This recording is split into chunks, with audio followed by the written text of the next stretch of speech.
Welcome, brave dreamers. I'm Phoenix, and tonight we venture into the shadowy heart of Romanian folklore to uncover the legend of Dracula. Born from the mists of Transylvania, this tale weaves mystery, intrigue, and a touch of the macabre.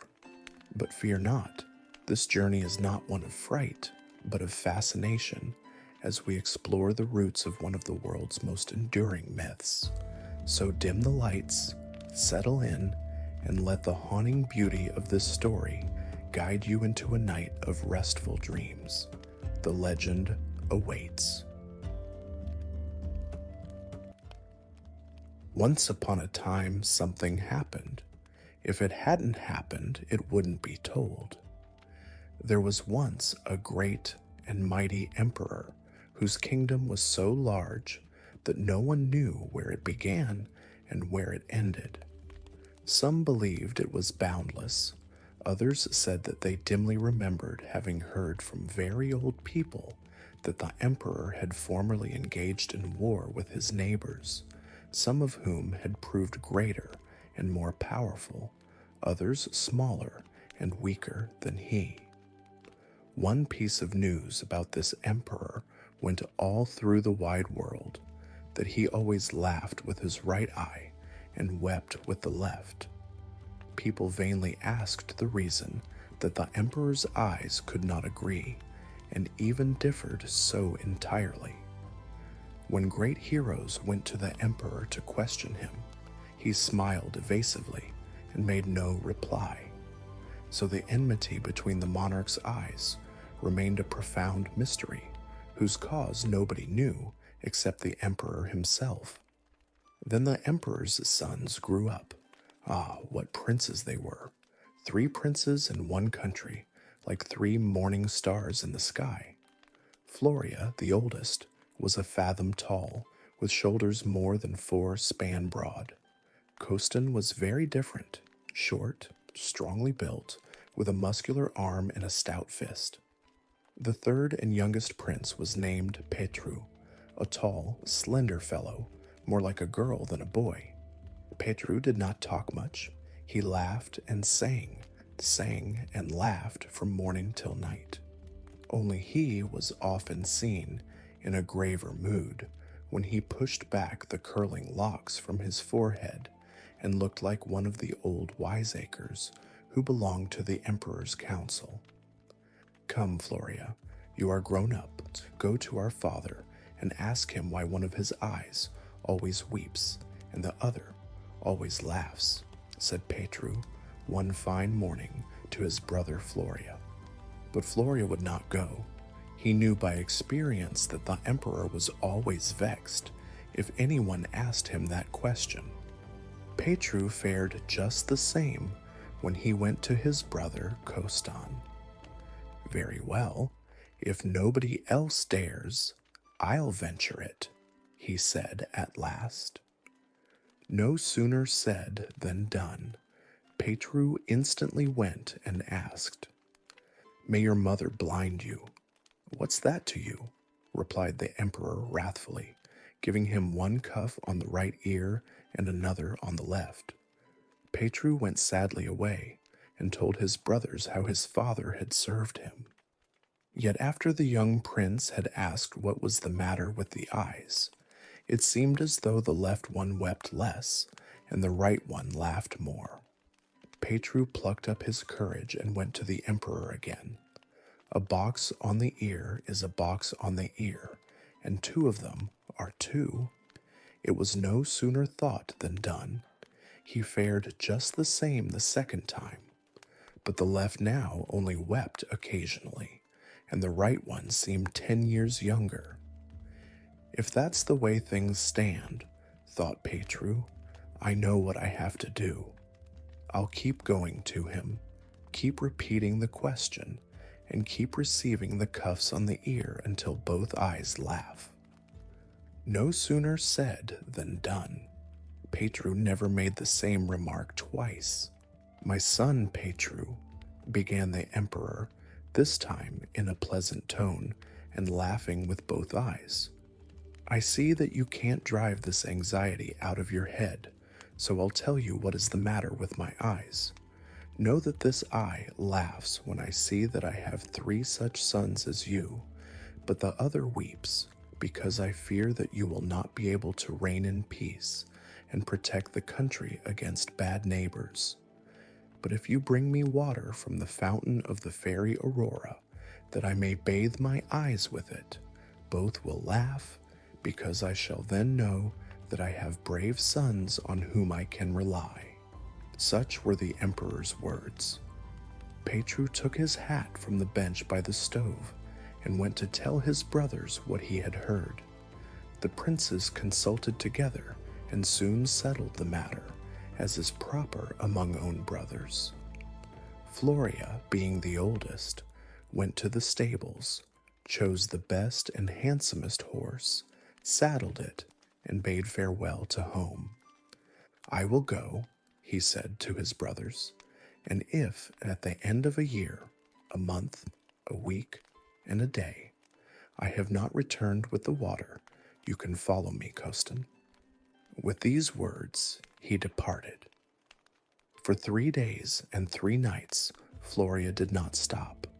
His horse flew like a ghost over the mountains and valleys till it reached the frontiers of the empire. But all around the emperor's dominions ran a deep gulf, and across this abyss there was only a single bridge. Here Floria halted to look back and bid farewell to his native land.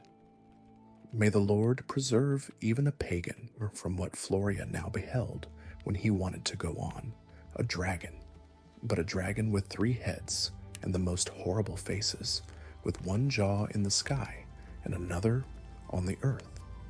Floria did not wait for the dragon to bathe him in flames, but set spurs to his horse and vanished as if he had never been in existence. The dragon sighed once and disappeared, without leaving a trace behind.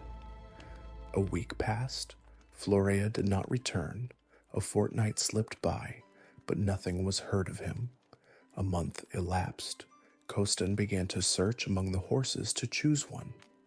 When morning dawned after a year, a month, a week, and a day, Costin mounted his horse, took leave of his youngest brother, and saying to him, "Come, if I am lost too," rode off as Floria had done.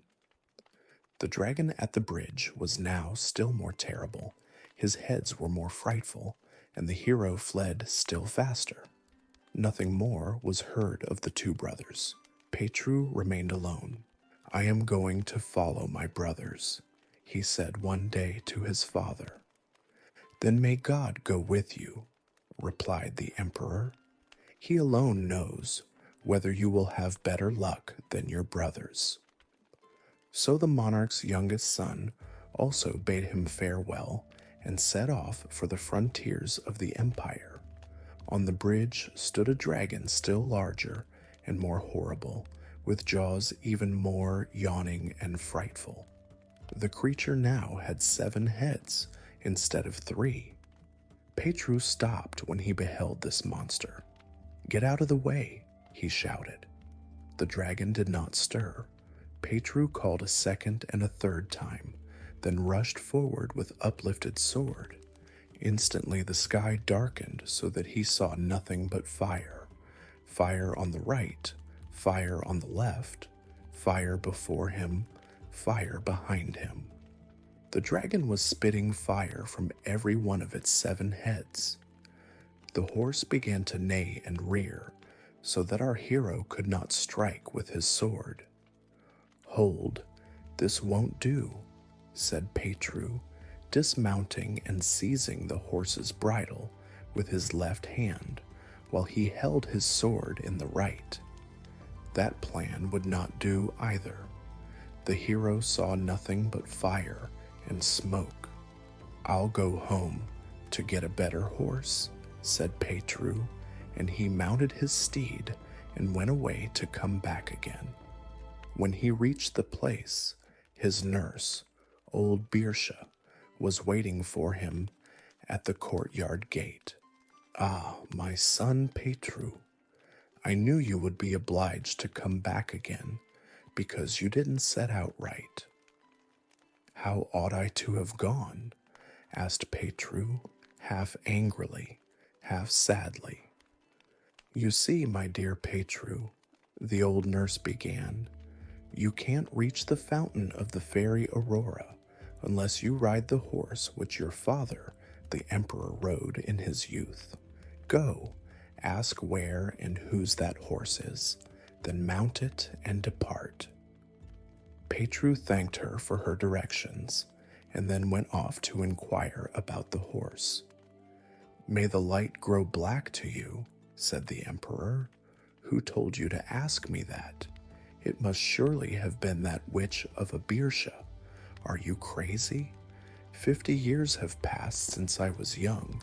Who knows where the bones of the horse I rode then are rotting? It seems to me that there's one strap of the bridle lying on the stable floor. It's all I have left of the horse." Petru went off in a rage and told his old nurse the whole story. "Just wait," cried the old woman, laughing. "If that's the way things are, very well. Go and bring me the piece of the bridle. I shall know how to turn it to some account." The floor was covered with saddles, bridles, and straps.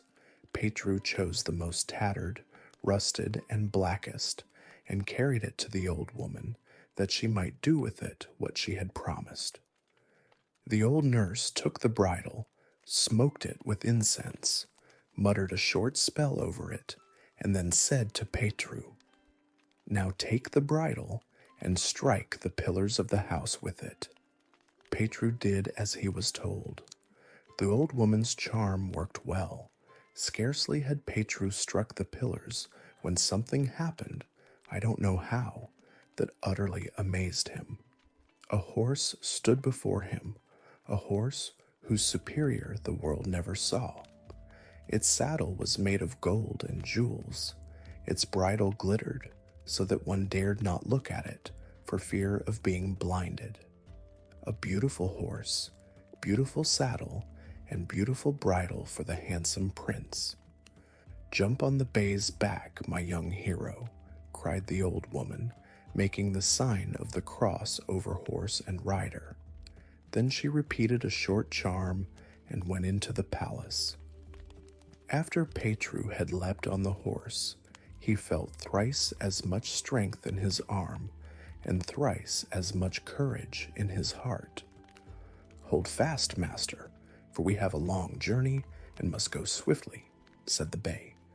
And the hero soon saw that they galloped, galloped, galloped, as never horse and hero had galloped before. On the bridge now stood a dragon, whose like had never been there, a dragon with 12 heads, each one more terrible, more fiery than the others. Ah, but the monster found its match. Petru did not quail, but began to roll up his sleeves and spit upon his hands. "Out of the way!" he shouted. The dragon began to spit fire. Petru wasted no more words, but drew his sword and prepared to rush upon the bridge. "Hold, calm yourself, master," said the bay. "Do as I tell you. Press the spurs into my flanks, draw your sword, and be ready, for we must now leap over the bridge and the dragon. When you see that we are directly over the monster, cut off its head, wipe the blood from your sword on your sleeve, and put it in the sheath, that you may be prepared to fight when we touch the earth again." Petru struck in the spurs, drew his sword, hacked off the head, wiped the blood away, thrust the blade into its sheath, and was ready when he again felt firm ground under the horse's hooves. So they crossed the bridge.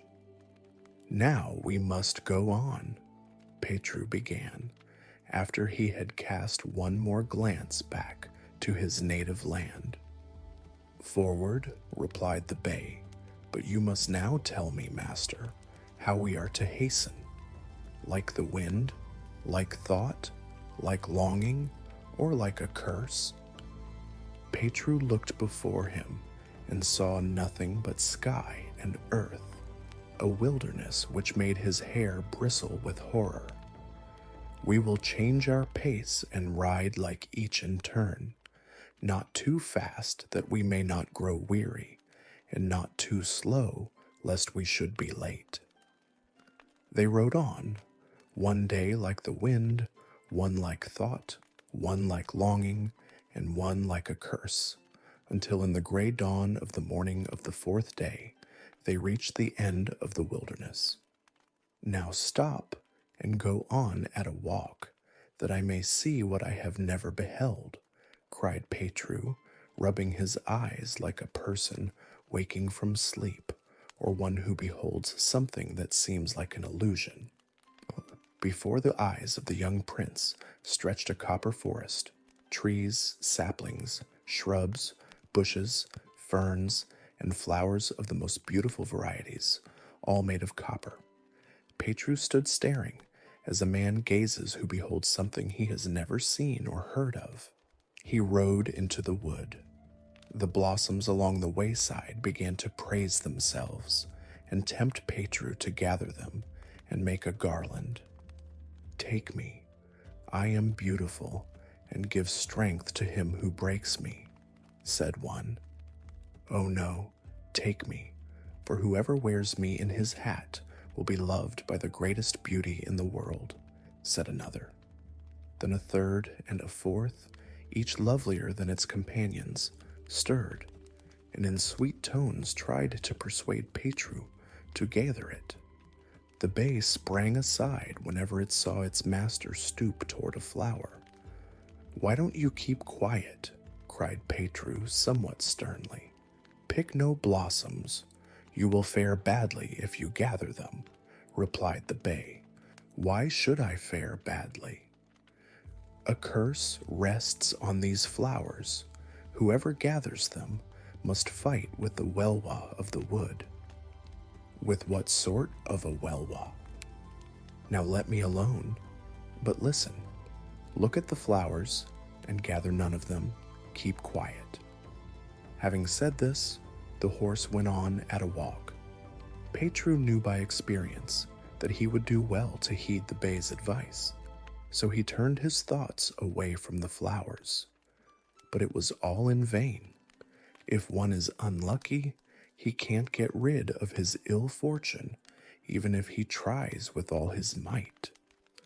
The flowers still offered themselves to him, and his heart grew weaker and weaker. Come what may, said Petru after a while, I shall at least see the Welwa of this wood, that I may know what the monster is like, and with whom I have to deal. If I am fated to die by its hands, it will kill me in some way, and if not, I shall escape, though there should be hundreds and thousands like it. Then he began to pull off the flowers. You have done wrong, said the bay anxiously. But as the thing has happened, it can't be changed, so gird yourself and prepare to fight, for here is the Welwa. The bay had scarcely spoken, and Petru had hardly twined his wreath, when a light breeze blew from all quarters of the compass, and soon rose to a gale. The gale increased until everywhere there was naught save gloom and darkness, gloom and darkness. The ground under Petru's feet trembled and shook, till he felt as though somebody had taken the world on his back and was dragging it away at full speed. Are you afraid? Asked the bay, shaking its mane. Not at all, replied Petru, summoning up his courage, though chills were running down his back. If a thing must be all right, let it be as it is. You need not fear, replied the bay, to encourage him. Take the bridle from my neck and try to catch the Welwa with it. The horse had just time to say this, and Petru had not even a chance to unfasten the bridle properly when the Welwa stood before him, a monster so frightful, so terrible, that he could not look at it. It has no head, yet it is not headless. It does not fly through the air, yet neither does it walk on the earth. It has a mane like the horse, horns like the stag, a face like the bear, eyes like the polecat, and a body that resembles everything except a living being. Such was the Welwa which rushed upon Petru. Petru rose in his stirrups and began to strike, sometimes with his sword, sometimes with his arm, till the perspiration ran down his body in streams. A day and night passed away. The battle was not yet decided. "Stop, so that we can rest a little while," said the Welwa, panting for breath. The hero let his sword fall. "Don't stop," cried the bay quickly, and Petru set to work again with all his might. The Welwa now neighed once like a horse, then howled like a wolf, and again rushed upon Petru. The battle went on for another day and night, and was even more terrible than before.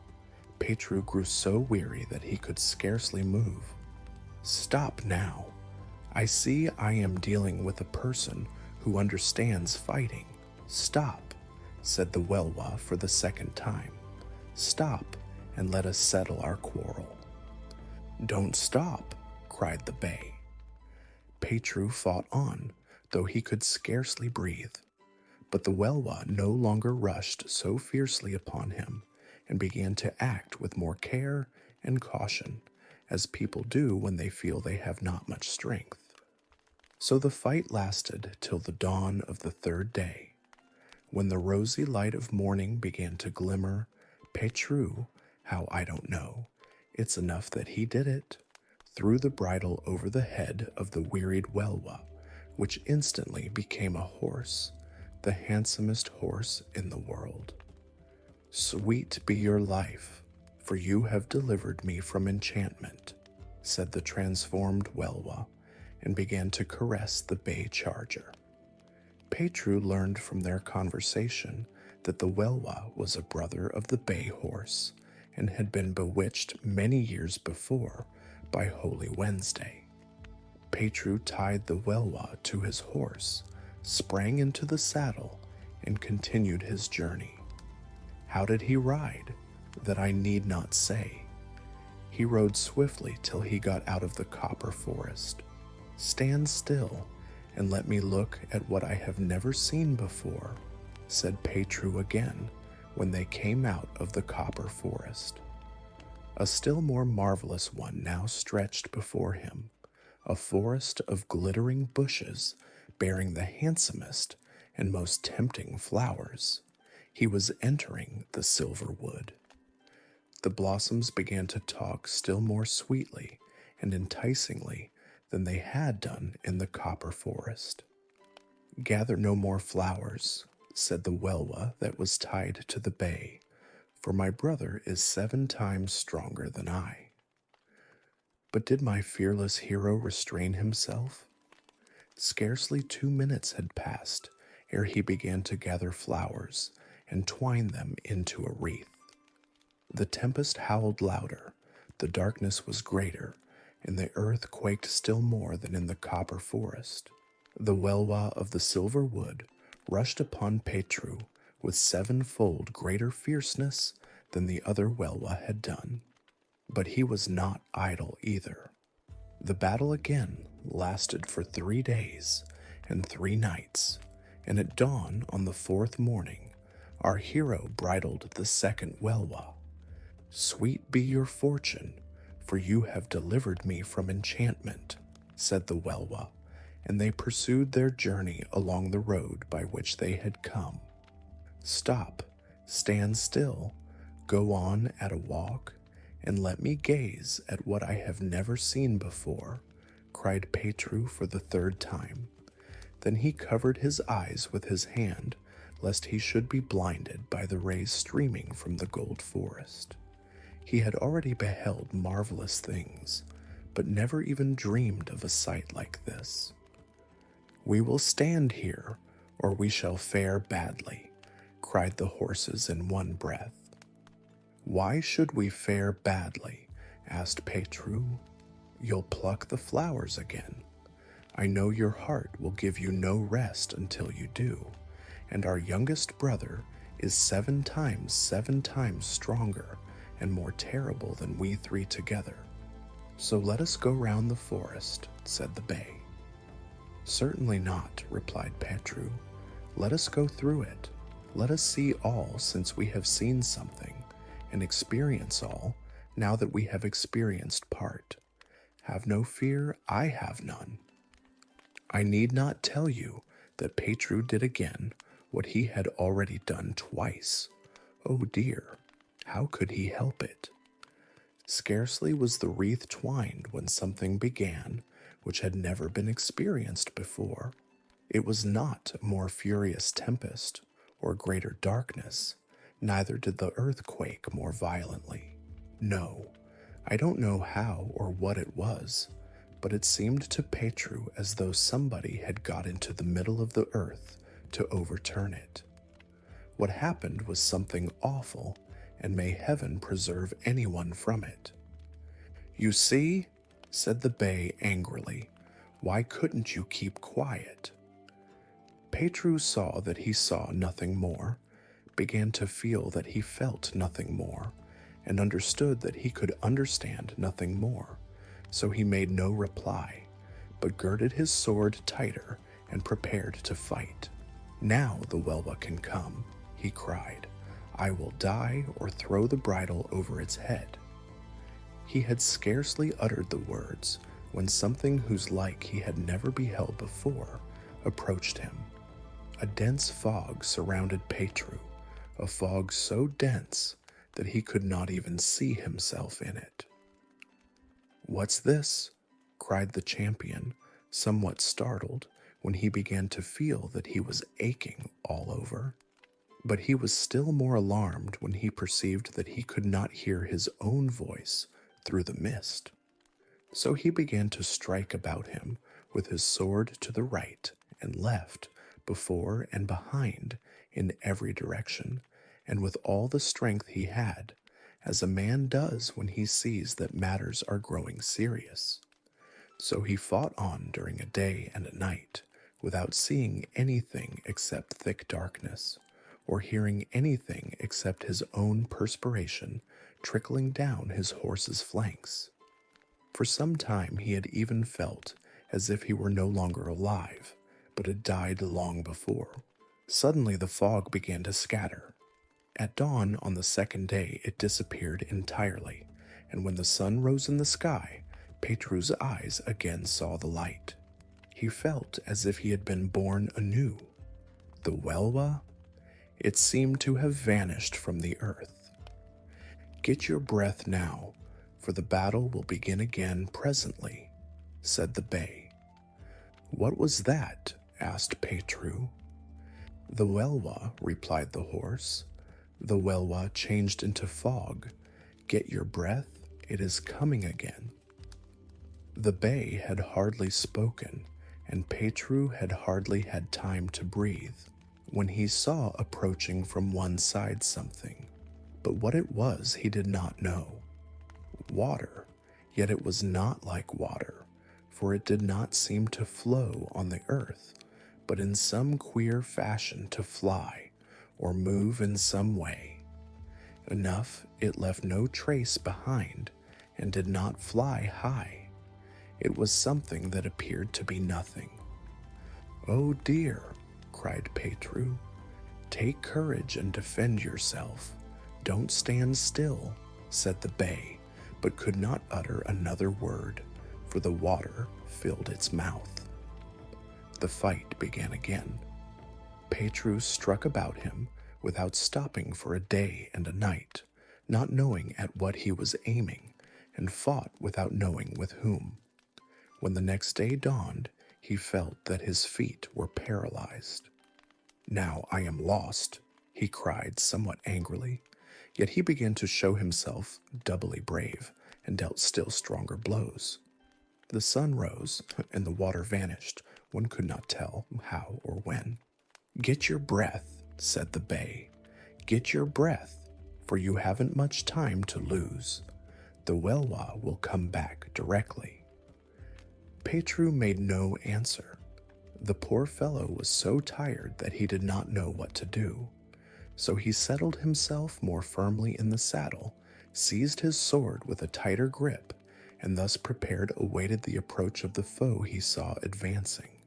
Such a thing, how can I describe it? It was like a man dreaming that he sees something which has what it has not, and has not what it has. This was the shape in which the Welwa now appeared to Petru. Oh heavens! How could the Welwa now be a gold forest after having twice left it in disgrace? It flew with its feet and walked with its wings. Its head was behind and its tail was before. Its eyes were in its breast, and its breast was on its forehead. And as for the rest, no mortal could describe it. Petru shuddered in every limb and crossed himself twice. Then he plucked up courage and began to fight as he had already fought once, and also as he had never yet fought before. The day passed, and Petru's strength failed. Evening came, and Petru's eyes began to grow dim. When midnight arrived, he felt that he was no longer on horseback. He himself did not know how and when he had reached the earth, but he was on foot. When night was yielding to day, Petru could not keep up, but sank on his knees. "Stand up! Gather your strength once more," cried the bay, seeing that his master was losing his vigor. Petru wiped away the perspiration with his shirt sleeve, strained every nerve, and once more stood erect. "Now strike the Welwa on the mouth with the bridle," said the bay. Petru did as he was bid. The Welwa neighed so loudly that Petru thought he should be deafened. Then, though so tired that it was scarcely able to move, rushed upon the hero. The fight was now not long.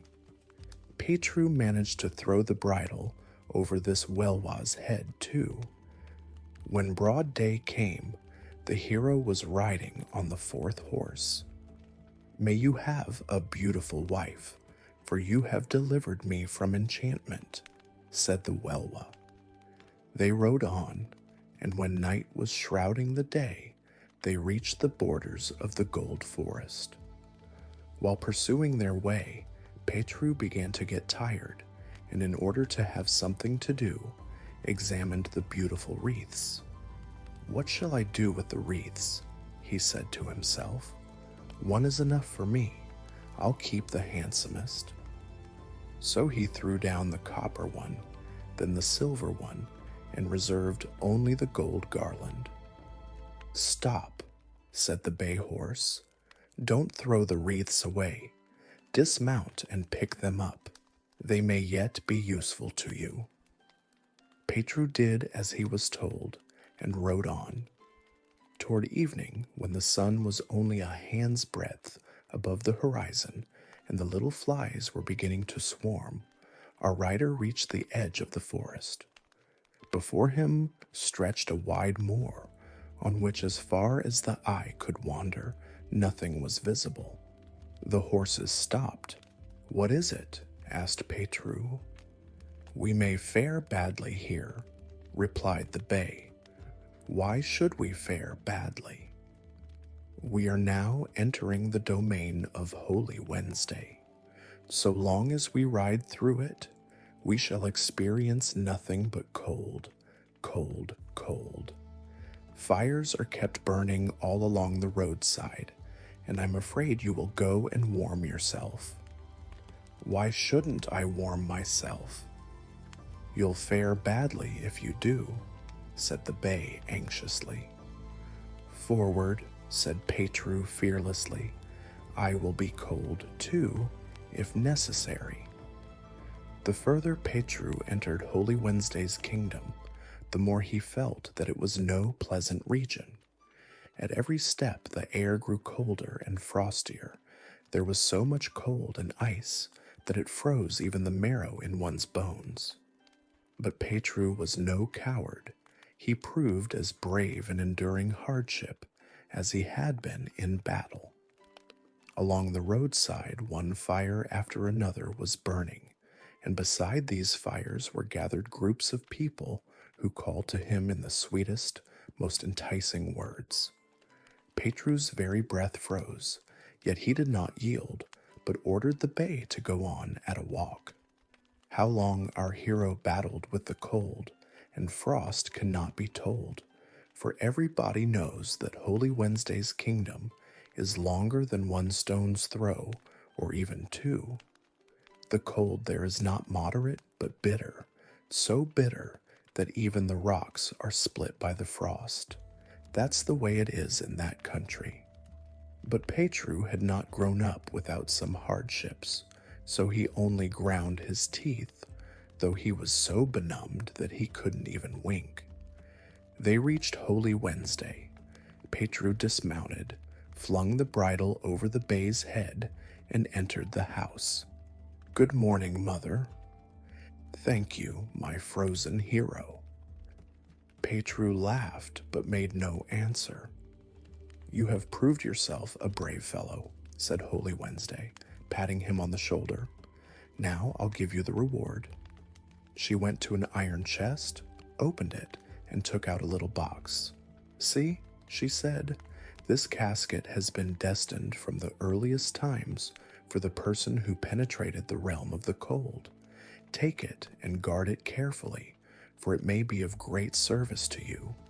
When you open it, you will receive news from whatever place you desire, and truthful tidings from your native land." Petru thanked her for her words and her gift, mounted his horse, and rode on. After he was a good stone's throw away, he opened the magic box. "What do you command?" asked something inside. "Give me news of my father," replied Petru rather timidly. "He is sitting in the council chamber with the elders of the kingdom." "Is he prospering?" "Not especially. He has troubles." "Who is annoying him?" asked Petru, somewhat sharply. "Your brothers, Kostan and Florea," the voice in the box answered. "As it seems to me, they are trying to wrest the scepter from him, and the old monarch says that they are not yet worthy of it." "Forward, Bay, we have no time to lose," cried Petru. Then shutting the box, he put it into his knapsack. They hurried as ghosts flit when whirlwinds are blowing and vampires hunting at midnight. How long they rode cannot be told, but it was a long, long time. "Stop, let me give you another piece of advice," said the Bay after a while. "Well, tell me," said Petru. "You have been tormented by the cold. Now you'll have to encounter heat, such as you never felt before. Keep up your courage, and don't let yourself be attracted to the cool places." "Forward," replied Petru. "Don't be anxious. If I didn't freeze, I shan't melt." Indeed, this heat was enough to melt the very marrow of one's bones, a heat that exists nowhere except in the kingdom of Holy Thursday. The further they went, the greater the heat became. Even the iron of the horse's shoes began to melt, but Petru would not yield. The perspiration ran down his body in streams. He wiped it away with his sleeve and rode swiftly on. As for the heat, intense as it became, there was something else that tortured Petru more. Along the roadside, always a good stone's throw apart, were cool valleys with cold springs ready to quench the traveler's thirst.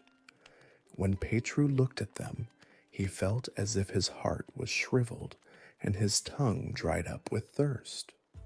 Lilies, violets, and roses grew in the soft grass around the springs, and on these beds of flowers, reclined girls so beautiful that heaven only knows how it would have been possible for them to be lovelier. Petru would fain have shut his eyes in order not to see such bewitching creatures any longer. "Come, hero, come to the cooling waters. Let us amuse you," called the enticing maidens. Petru silently shook his head. He had lost the power of speech. They rode on so for a long, long time. Suddenly they felt that the heat was beginning to lessen, and on a distant hilltop a hut appeared. This was the dwelling of Holy Thursday. Petru approached, and when almost at the door, Holy Thursday came out and welcomed him. Petru expressed his thanks, as is customary among distinguished and well-behaved people, and they entered into conversation as people who have never seen each other are in the habit of doing. Petru brought news of Holy Wednesday, related his adventures, and mentioned the goal for which he had started, and then bade her farewell, for he really had no time to lose. Who could tell how far he still had to go to reach the fairy Aurora? "Wait a little while until I can say a few words to you," said Holy Thursday. "You are now about to enter the domain of Holy Friday. Go to her and tell her that I wish her health and happiness. When you return, come to me again, and I'll give you something that will be useful to you." Petru thanked her and rode on.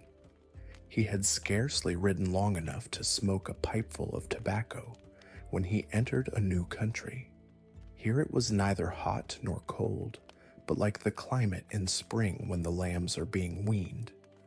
Petru began to breathe easily, but he was on a desolate moor consisting of sand and thistles. "What can this be?" asked Petru, when he saw an object, something like a house, but a long, long distance off, just where his eyes beheld the end of the dreary heath. "That is Holy Friday's house," replied the bay. "If we ride on, we may be able to reach it before dark." And so it happened. Night was just closing in as the hero slowly neared the distant house. On the moor was a throng of phantoms, flitting on Petru's right and left hand, before and behind him. "Don't be afraid," said the bay. "Those are the whirlwind's daughters. They are dancing in the air, waiting for the Moon Eater." So they reached Holy Friday's house. "Dismount and enter," said the bay. Petru was about to do what he had been told. "Stop, don't be in such a hurry," the horse continued. "Let me first tell you what you are to do. You can't go into Holy Friday's house so unceremoniously. She is guarded by the whirlwinds." "What am I to do?"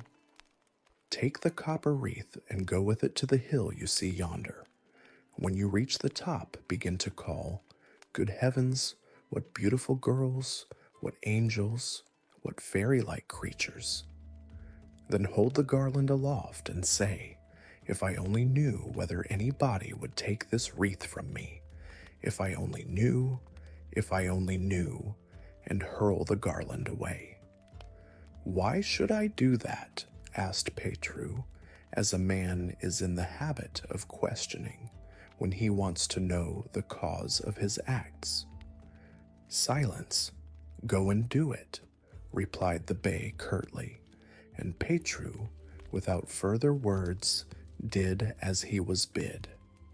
Scarcely had the hero flung the wreath aside when the whirlwinds rushed upon it and tussled around it. Petru now turned toward the house. "Stop," cried the bay again. "I haven't yet told you everything. Take the silver wreath and knock at Holy Friday's window. When she asks who is there, say that you came on foot and have lost your way on the moor. She will rebuff you, but you mustn't stir from the spot. Say to her, 'I won't go away, for ever since I was a little child, I have always heard of Holy Friday, Venus, and I didn't have steel shoes made with calfskin straps, did not travel 9 years and 9 months, did not fight for the silver wreath I want to give her, did not do and suffer all these things, merely to turn back now that I have reached her. Act and speak as I have told you. What follows must be your own care. Petru made no reply, but went up to the house. As it was perfectly dark, the hero did not see the dwelling, and was guided only by the rays of light streaming through the window. When he reached the house, several dogs began to bark, because they knew some stranger was near. "Who is fighting with the hounds? May his life be bitter," cried Holy Friday angrily. "It is I, Holy Friday," said Petru with laboring breath, like a man who likes and yet is not quite satisfied with what he is doing. "I have lost my way on the moor, and don't know where I can spend the night." Here he stopped, not daring to say more. "Where did you leave your horse?" asked Holy Friday rather sharply. Petru reflected. He did not know whether he ought to tell a lie or speak the truth, so he made no answer. "Go in God's name, my son. I have no room for you," said Holy Friday, retiring from the window. Petru now repeated what the horse had told him to say. Scarcely had he done so when he saw Holy Friday open the window. "Let me see the wreath, my son," she said sweetly in a gentle tone. Petru gave her the garland. "Come into the house," said Holy Friday.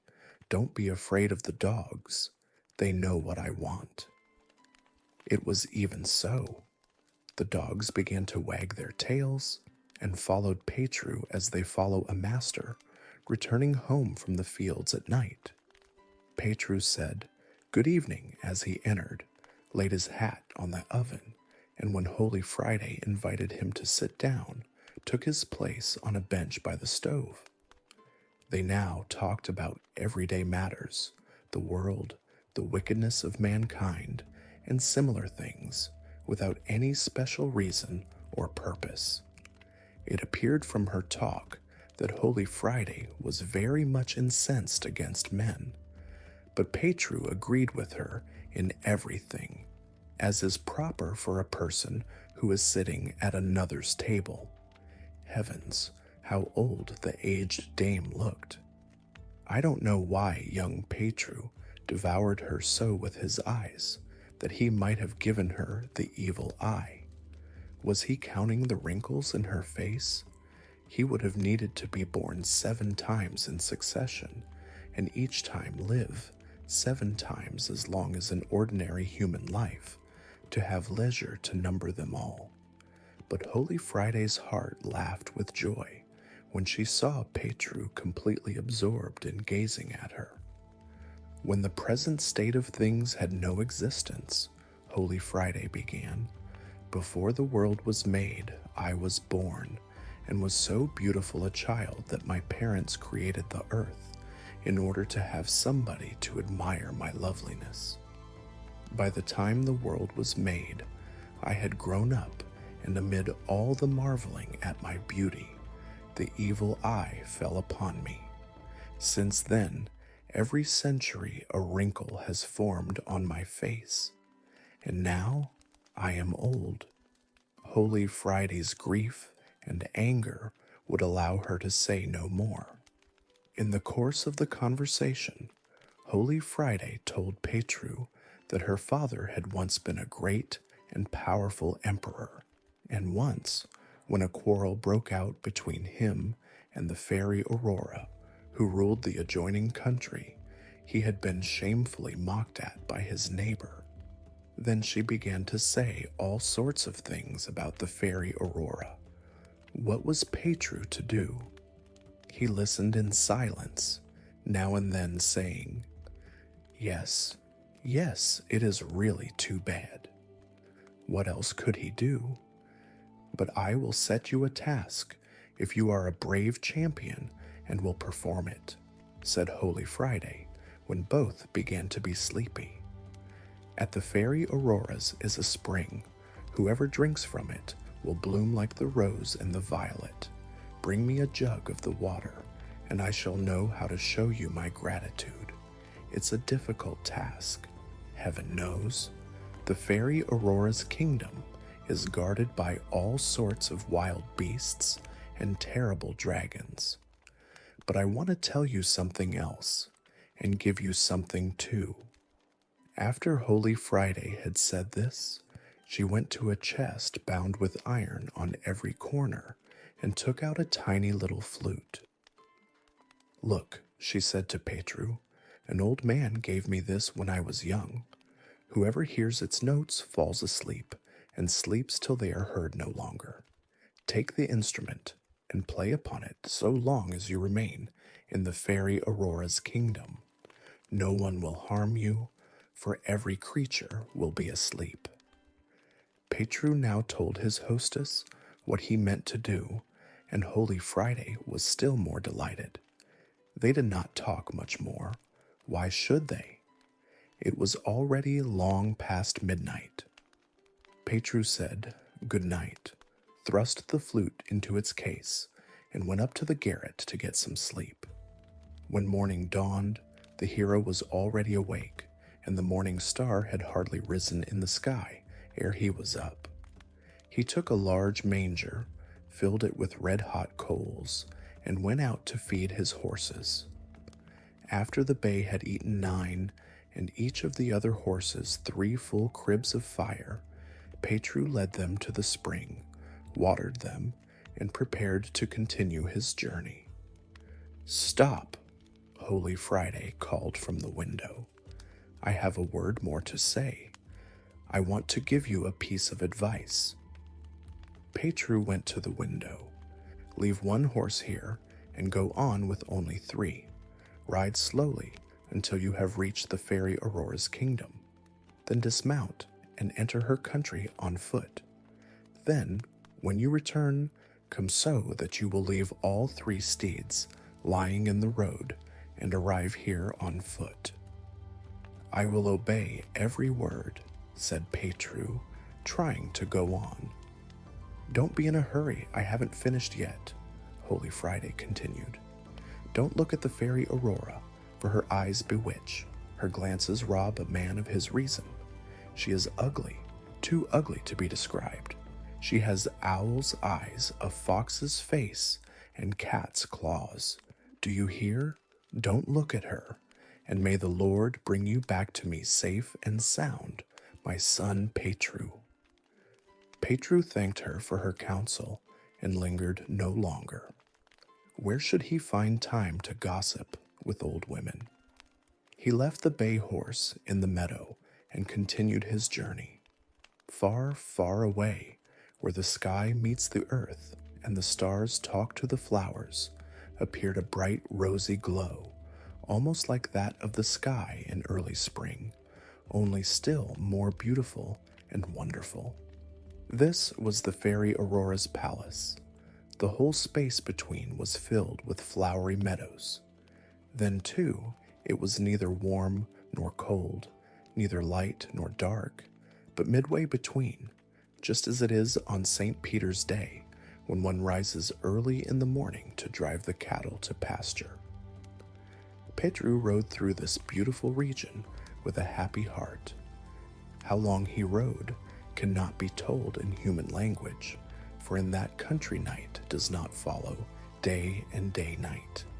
It was always early morning, with soft, cool breezes, a viewless sun, and a dim light. The reign of day and night first began in Holy Friday's land. After a long journey, Petru saw something white appear amid the rosy glow of the sky. The nearer he approached, the more distinctly he saw what was now before his eyes. It was the fairy palace. Petru gazed and gazed, then drew a long breath like a man who says, "O Lord, I thank thee." But ah, how beautiful this palace was! Lofty turrets stretching far above the clouds, walls white as seashells, and brighter than the sun at noonday, a roof of silver. But what kind of silver?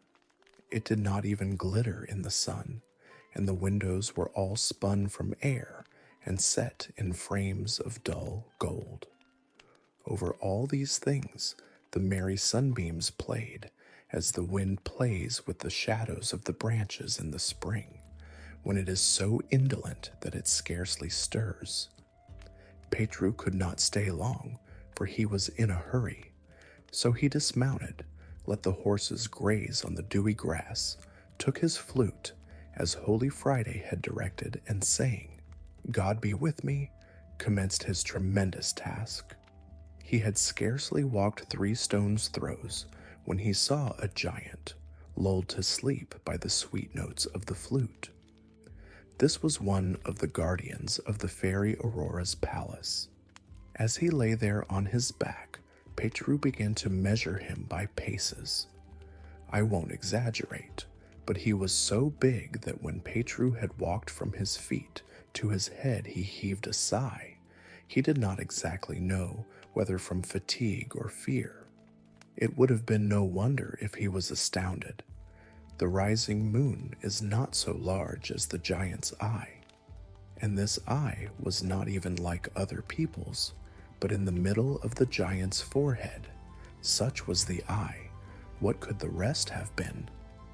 Petru was a brave hero, but he heartily thanked God, the flute, and Holy Friday that he had not got into a fight with this monster of a man, and softly continued his way. The prince had walked about as far as a man usually goes before he feels inclined to sit down in the shade, when he encountered still more terrible foes. Dragons, each with 7 heads, were stretched out in the sun sound asleep, some on his right hand, others on the left. How these dragons looked I cannot describe.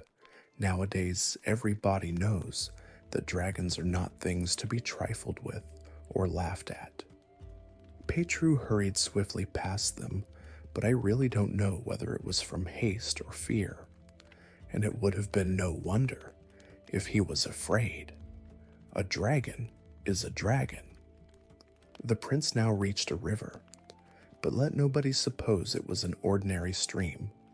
Milk flowed instead of water, not over sand and gravel, but over gems and pearls, and it ran neither slowly nor quickly, but both slowly and quickly at the same time, like the days of happy mortals. This was the river that flowed around the palace without ever stopping or moving. On the bank, each one leap from the other, lions were sleeping. And such lions! They had golden hair, and teeth and claws tipped with iron.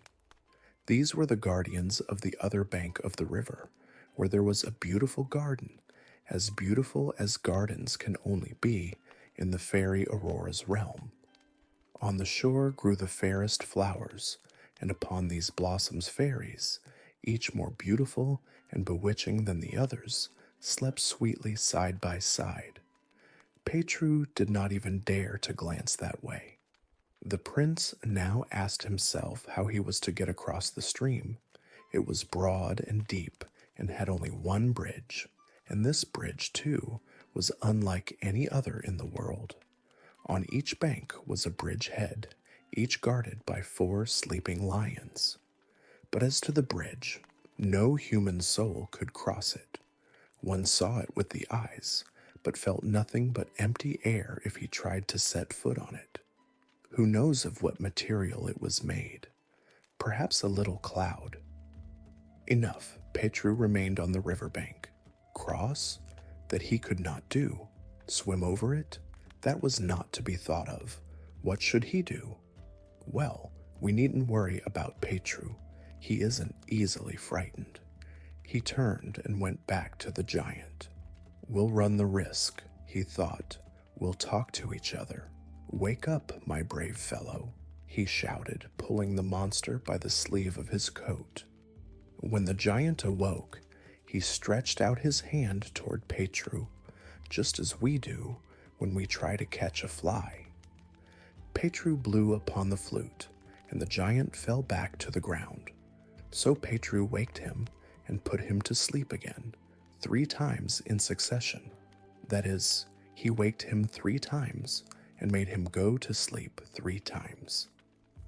When this was to be done for the 4th time, Petru unfastened his cravat, tied the giant's 2 little fingers together with it, then drew his sword, and tapping the monster on the breast, cried, "Wake up, my brave fellow."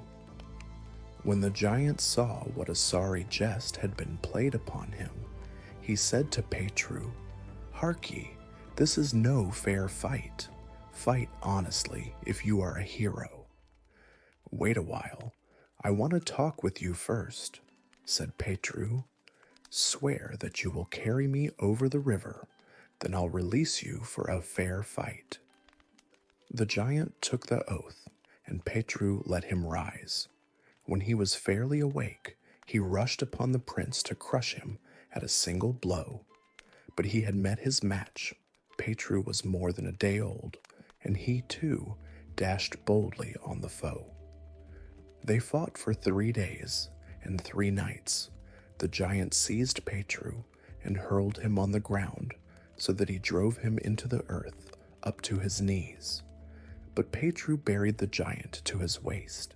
Then the giant thrust him into the ground to his breast, and finally Petru forced the giant down to his neck. When the giant found himself cornered in this way, he cried out in terror, "Let me go, let me go, I own myself conquered." "Will you carry me over the river?" asked Petru. "I will," he replied from the hole in the ground.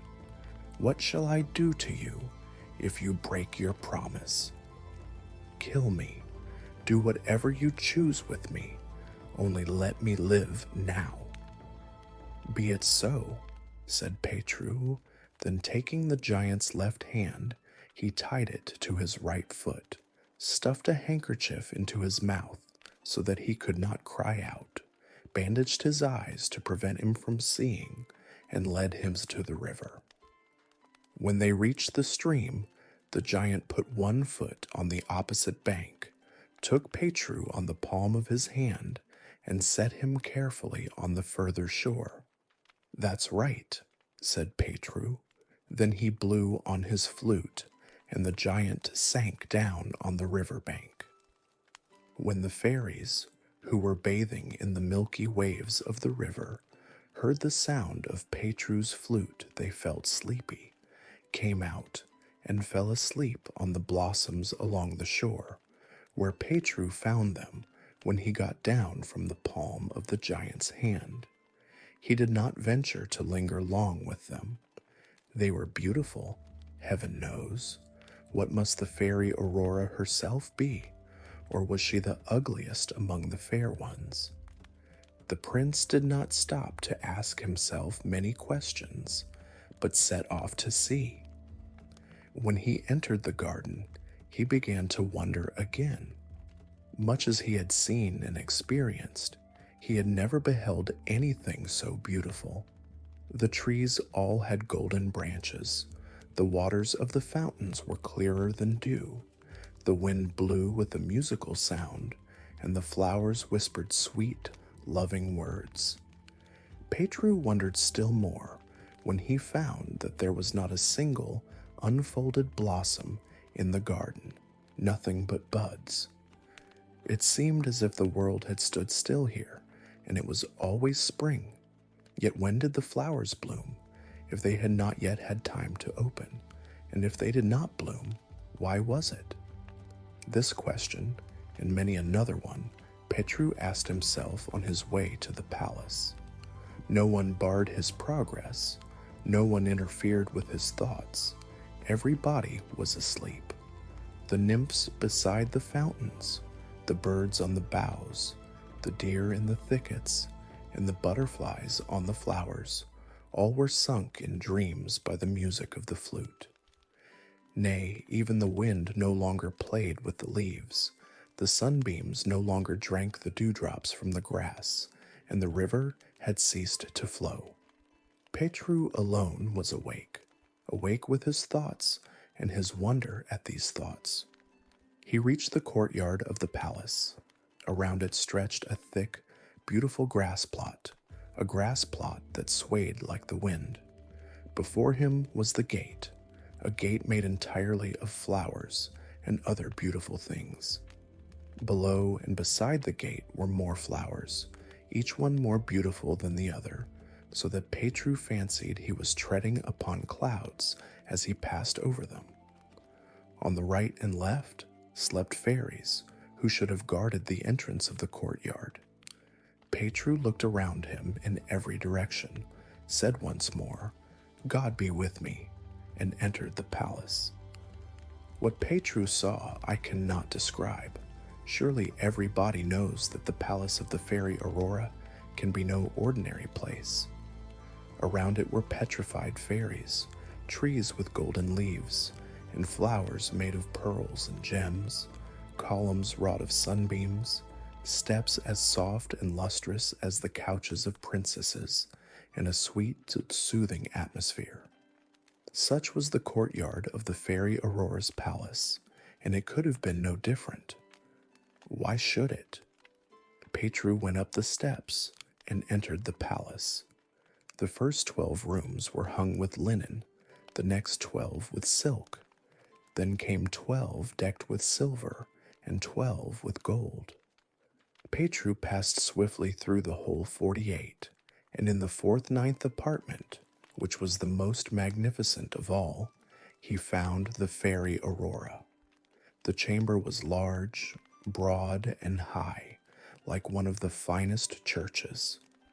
The walls were covered with all sorts of silk and beautiful things, and on the floor, where one sets one's foot, was something, I don't know exactly what, but something as glittering as a mirror and as soft as cushions, besides many other beautiful things, such as a fairy Aurora must have.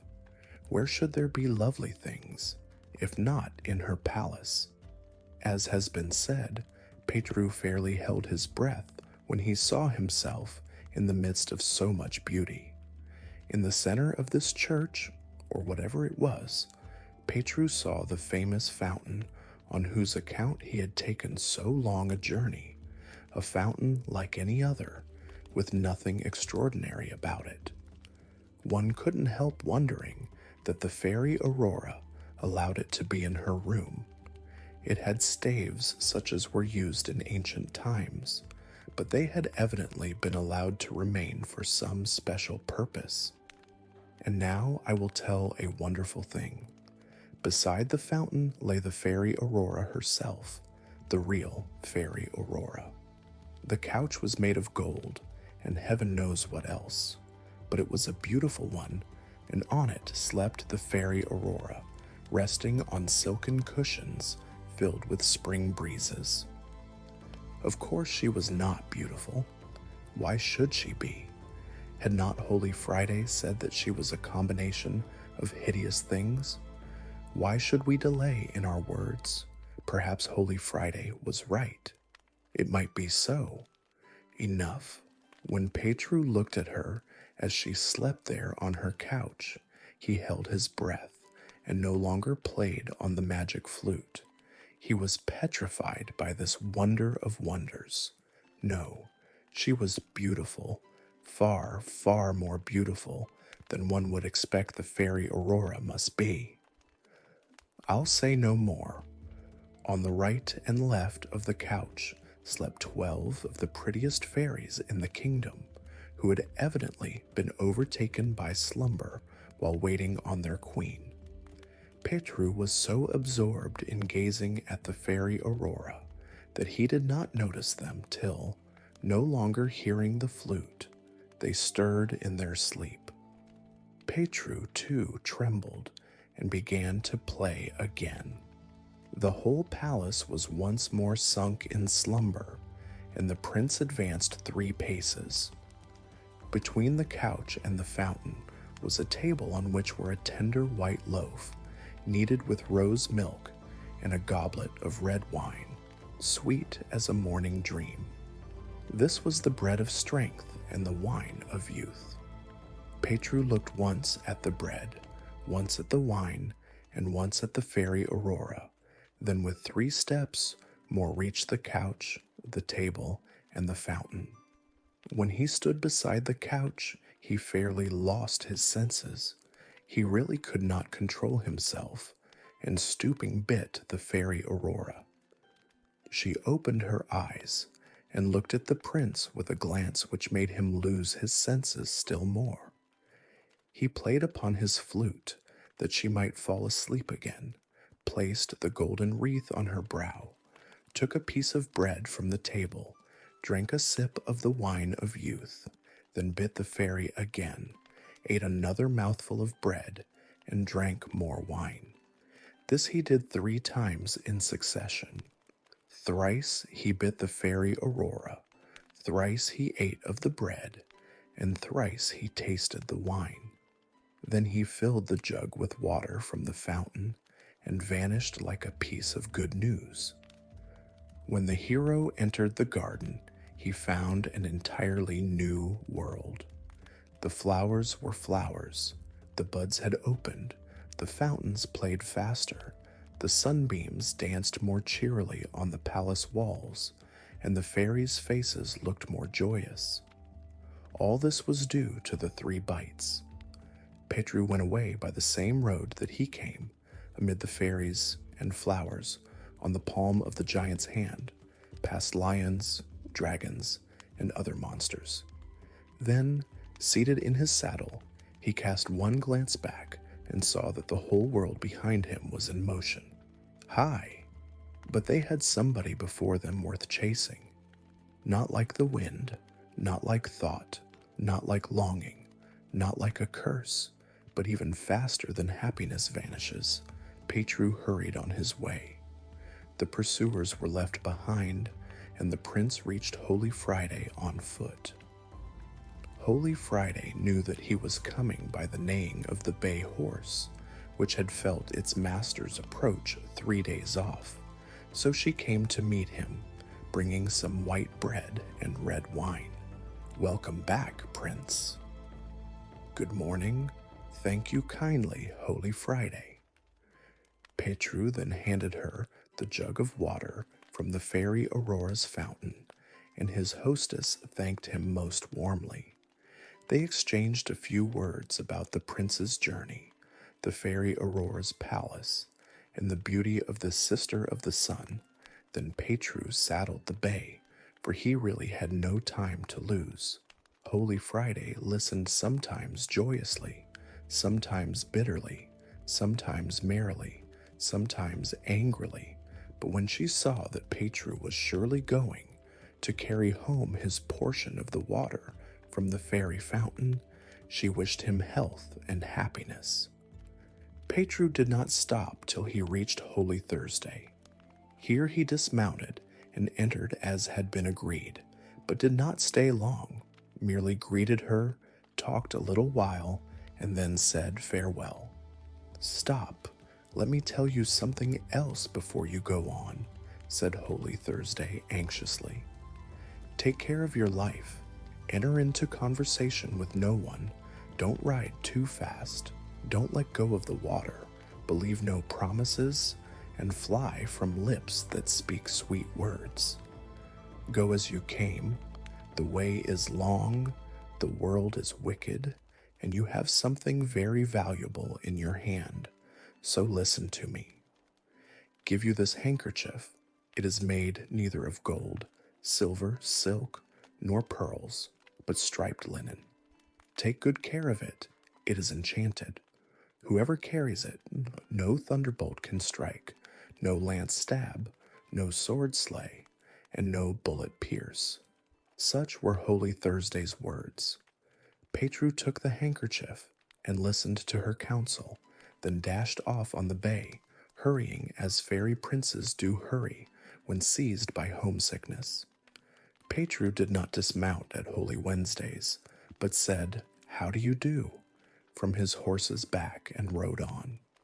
Just at the right time, he remembered his enchanted box, and wishing to know what was going on in the world, drew it out of its case. He had barely pulled it out, and not wholly opened it, when the voice inside said, "The fairy Aurora is angry because you took the water away. Holy Friday is angry because she has broken her jug. Your brothers Floria and Costin are angry because you have wrested the empire from them." Petru began to laugh when he heard of so much anger. He did not exactly know what else to ask. "How did Holy Friday break the jug?" he said at last. "She began to dance with joy and fell down with it. How have I wrested the empire from my brothers?" The box now began to relate how Floria and Costin, as the emperor was now old and blind in both eyes, had gone to him and begged him to divide his kingdom between them. The emperor had replied that no one should rule the land except he who brought water from the fairy Aurora's fountain. As the brothers understood his meaning, they went to old Birsha, who told them that you had been there, accomplished the feat, and set out on your way home. Your brothers consulted together and are now on their way to meet you, kill you, take the water from you, and reign over the country. "You lie, you accursed box," cried Petru furiously when he heard all this, and dashed the casket upon the ground so that it broke into 77 pieces. He had not ridden much further ere he saw the clouds of his own country, felt his native breezes, and beheld here and there in the distance one of the mountain peaks on the frontiers of his home. Petru stopped that he might see more distinctly what it seemed to him that he only fancied he perceived. He was just going to cross the bridge on the borders of the empire when he thought he heard a distant sound, as though someone were calling him and even shouting his name. "Ho, Petru!" He wanted to halt. "Forward, forward," cried the bay. "You'll fare badly if you stop." "No, no, stop. Let us see who and what it is, and what is wanted. Let me look the world in the face." So saying, Petru turned the bay's bridle. "Oh, Petru, Petru, who told you to stop? Wouldn't it be better for you to remember what Holy Thursday said to you? Wouldn't it be better for you to heed the bay's counsel? That's the way of the world. You can do nothing to change it." When he turned, he saw his brother Floria and his brother Costin. They were both there and approached Petru. "Forward, Petru, hurry on. Or did not Holy Thursday tell you that you must enter into conversation with no one? Or do you no longer remember the tidings Holy Wednesday's box brought you?" The brothers drew near with fair words and honey on their lips. "What did Holy Thursday say?" "Petru, Petru, have you forgotten?" When Petru saw his dear brothers, he leapt from the bay's back and rushed into their arms. Dear me, how could he help it? How long it was since he had seen a human face or heard one word of human speech. The conversation flowed as it flows among brothers. Petru was gay and happy. Florea and Costin were full of sweet words. There was honey on their lips. Only the bay was sad and hung his head mournfully. After the brothers had talked a long time about the old emperor, the country, and Petru's journey, Florea began to frown. "Brother Petru, this is a wicked world. Wouldn't it be better for you to give us the water to carry? People will come to meet you, but nobody will know anything about us, whence we come, where we are going, or what we have." "Yes, indeed," said Costin. "Floria speaks sensibly." Petru shook his head once or twice, and then told his brothers about his charmed handkerchief. They now perceived that there was only one way to kill the hero, so Floria began to talk to Petru over Kostan's shoulders. About 3 stones' throws off was a well of clear, cold water. "Aren't you thirsty, Kostan?" asked Floria, winking at Kostan.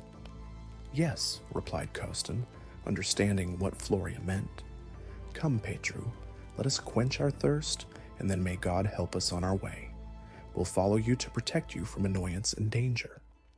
"Don't go, Petru, don't go, or you'll fare badly." The bay horse neighed but once. But the hero did not understand. What happened then? What should happen? Nothing. The well was broad and deep. The 2 brothers went home with the water, as if they had brought it from the fairy Aurora.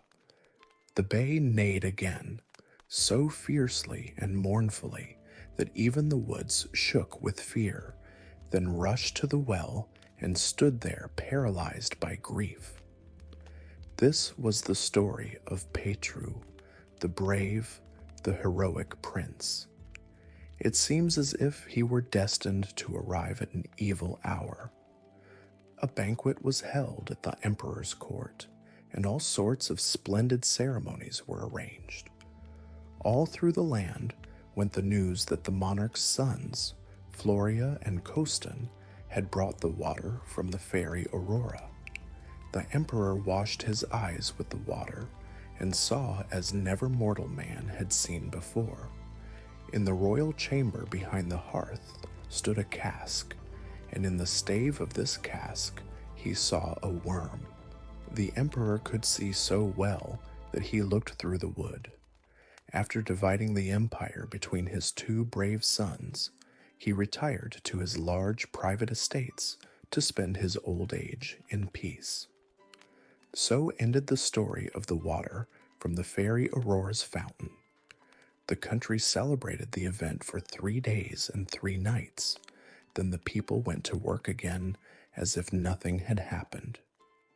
After Petru had left the couch, the palace, and the courtyard, and the sound of his flute could no longer be heard, the fairy Aurora recovered her consciousness, opened her eyes, raised her head, and looked around her in every direction as if searching for something, though she herself did not exactly know what. "What was that?" she asked, half awake, half dreaming. "Who?" It seemed to her as if she had seen something in a vision. No, in reality, something sweet and pleasant. A creature like a human being, but with a more commanding glance. Something unlike anything she had ever beheld before. "Don't you know what it was? Did you see it too? Or have you too been asleep, been dreaming?" Such were the questions the fairy Aurora asked her attendant fays and herself. She felt as if she had had a different soul ever since she saw this wonder. But no one answered her. Everyone was dumb with amazement. The fairy Aurora noticed the wreath. What a beautiful garland! Who gathered the flowers for it? Who twined them into a coronal? And who brought the wreath here and laid it on my couch? And the fairy Aurora became sad. She saw the bread on the table. 3 mouthfuls were missing, one on the right side, one on the left, and one out of the middle. It was the same with the wine of youth. 3 sips were missing, one from the top, one from the bottom, and one from the middle. Somebody must have been there. The fairy Aurora grew still more sorrowful.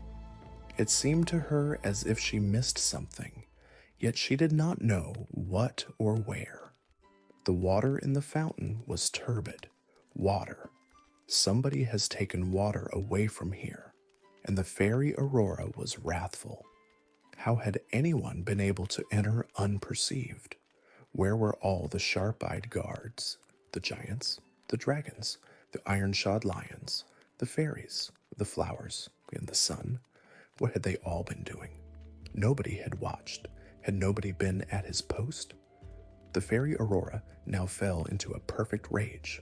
Lions, dragons, giants, set forth, pursue, catch, seize, and bring him back.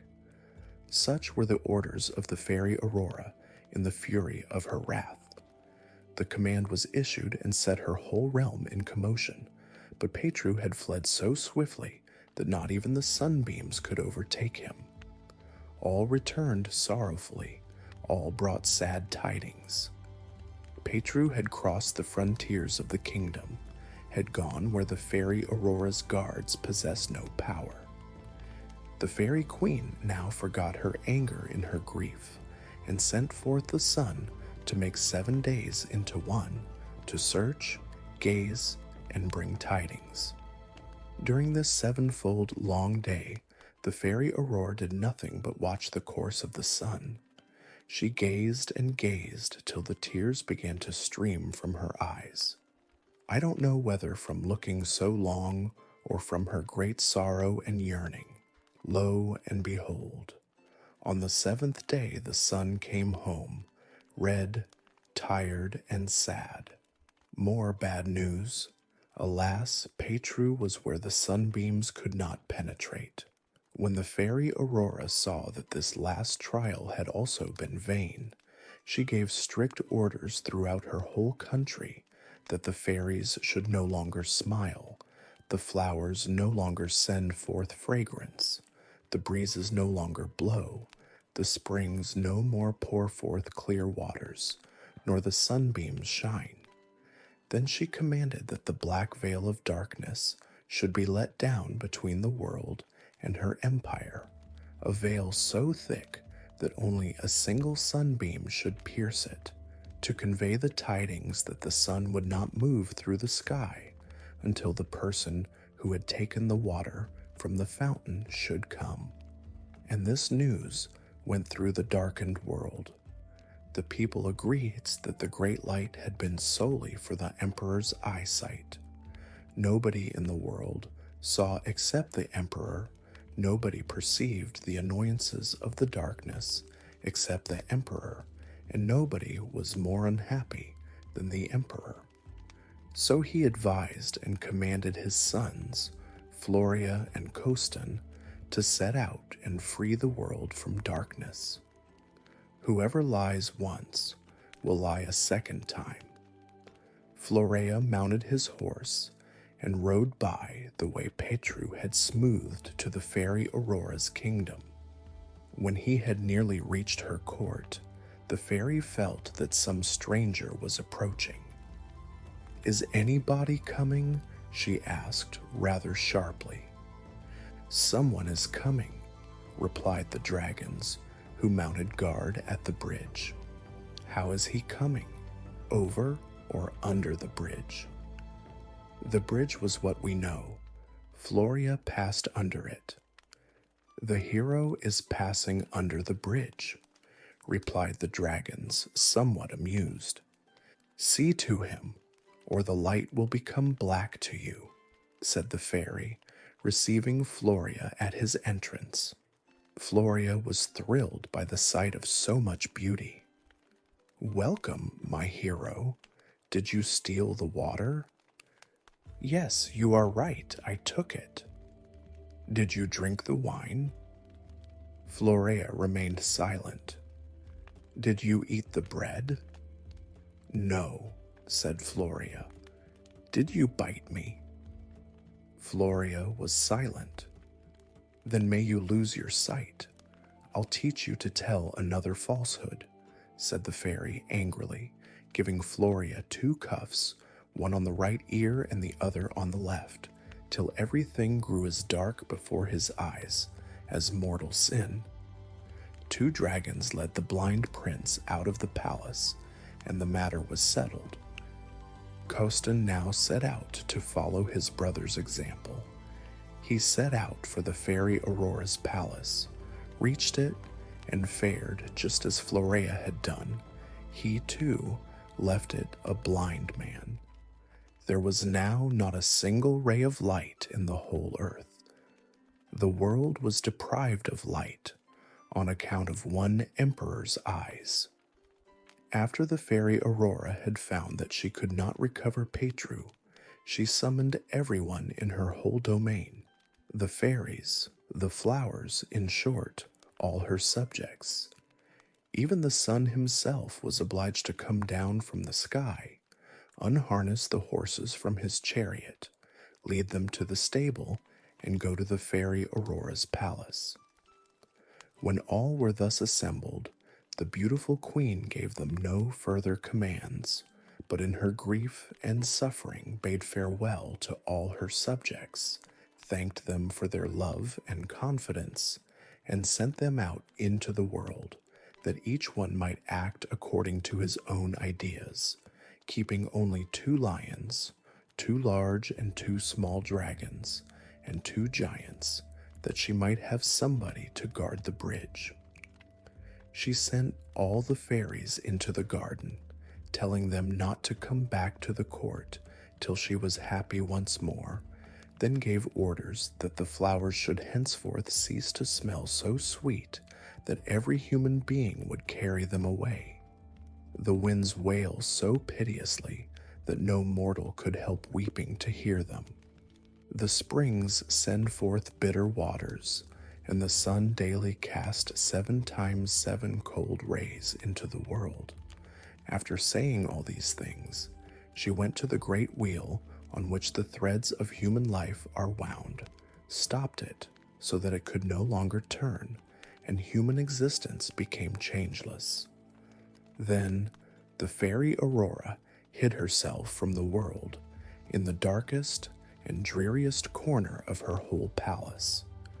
The big and little dragons and the giants went out into the wide world and hid themselves for very shame in the most secluded caves and deserts, so that they could no longer be seen by any human eye. The lions shook the gold from their manes, the iron from their teeth and paws, and became furious with rage. The fairies concealed themselves in the garden. The flowers, springs, and winds obeyed the fairy Aurora's will, and the cold rays of the sun, lacking both warmth and light, can still be seen in the sky on summer nights. Human life was at a stand.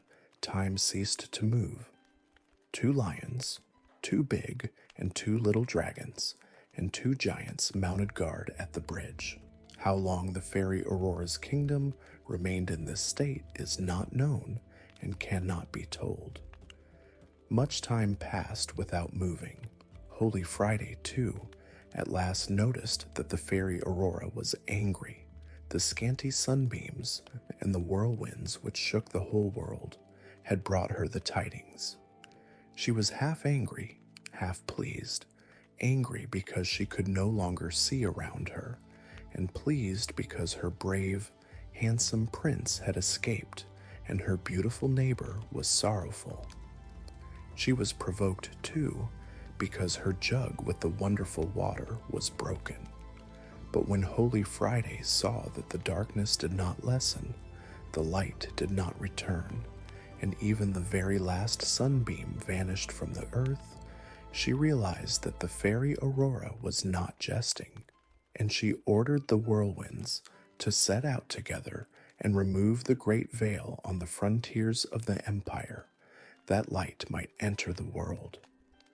The winds departed, each one more furious, more fierce, more terrible than the other, as whirlwinds usually are. It seemed as if they were taking the world away with them, and meant to tarry on it no longer. They reached the veil and dashed against it. Oh, how strong they were! But the veil did not stir.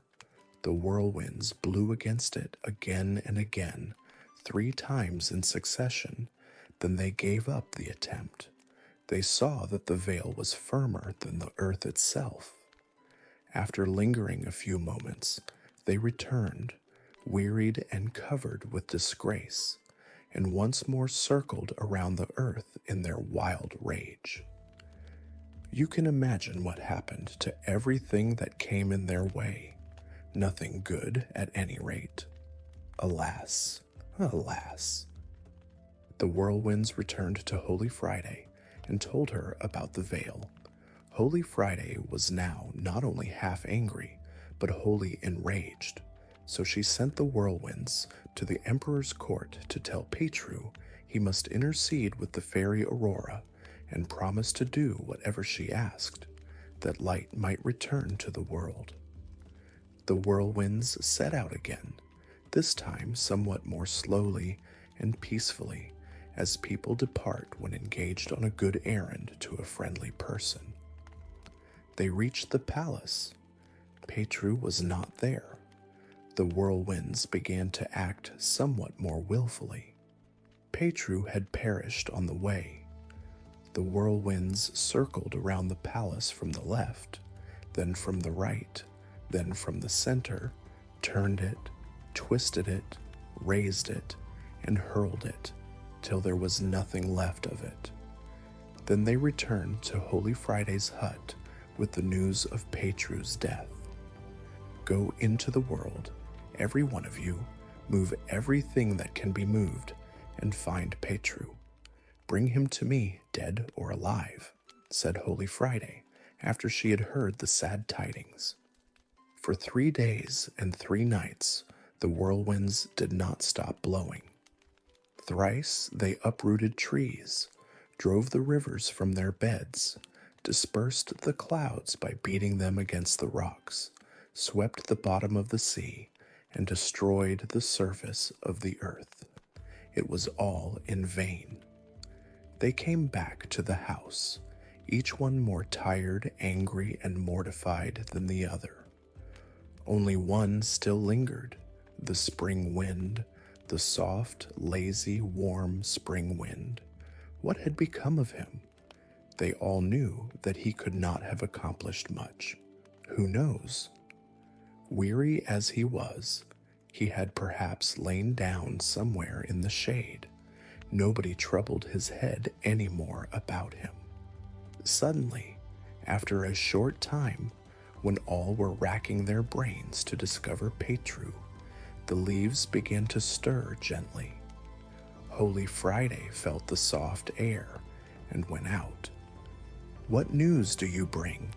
she asked the favorite of all the winds. "Sad, very sad, yet good," whispered the young wind. "After I grew tired of so much searching, destroying, and pulling, I reached an empty well, and being rid of my brothers, thought I would rest a while before setting off for home." "And you found Petru at the bottom of the well?" cried Holy Friday joyfully. "Yes, and the bay by his side."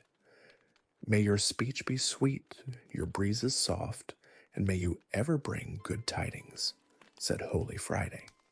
Then she commanded him to hasten to Holy Thursday and tell her she must be ready with the gold crucible, for Petru was in a sad case.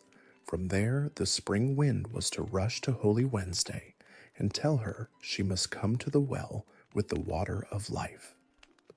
"Do you understand?" said Holy Friday, "and go as fast as you can," and they all set off together. They reached the deserted well. There was nothing left of Petru except bones and ashes. Holy Wednesday took the bones and fitted them together. Not a single one was missing. Holy Friday ordered the whirlwinds to search the bottom of the well, turn up all the dust, and collect Petru's ashes. This was done. Holy Thursday made a fire, gathered the dew from the flowers into the gold crucible, and set it on the flames.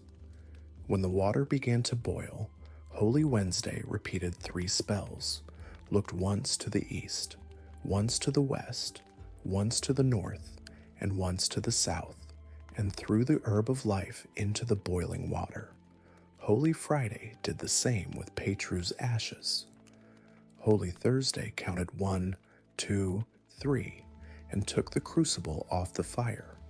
Petru's ashes and the herb of life were made into a fragrant salve. The spring wind blew upon it once and stiffened it. Then Petru's bones were smeared with it, 7 times from head to foot, 7 times from foot to head, 7 times across one way, and 7 times across the other. And when this was done, up sprang the hero, 100,000 times handsomer, braver, and prouder than before. "Jump on the horse," said Holy Friday. As soon as the bay felt his master on his back, he began to neigh and stamp. The animal was more spirited than ever. "Where shall we go?" the horse asked gaily. "Home," replied Petru. "How shall we ride?" "Like a curse." Petru expressed his thanks for the service done him and set off. He rode and rode as fleetly as a curse flies, till he came to the emperor's court. Nothing was left of the palace except the ground where it had stood. No trace of any human being who could have uttered a word or given any tidings was to be found. At last, old Birscha came out of a ruined cellar. Petru learned what had happened and its cause, turned his bay, and went back even more swiftly than he had come. He did not even stop to take breath until he reached the fairy Aurora's kingdom. The time that had passed since everything had been in the condition the queen had commanded cannot be told in words. It must have been a long period. When Petru reached the bridge, the sun had only 3 bright rays, 7 warm, and 9 cold ones left. All the others had gradually been lost. The fairy Aurora felt that some remarkable person must be coming, for it seemed just as it had done when she woke from the dream that had made her so sad. She was longing for something, she knew not what, just as she had then. "Who is coming?" she asked in a low tone. "Hold firmly, master," said the bay. Petru struck in the spurs, drew the bridle, and felt nothing until he was on the other side of the bridge. "The hero is coming over the bridge," cried the guards, waving their hats in the air.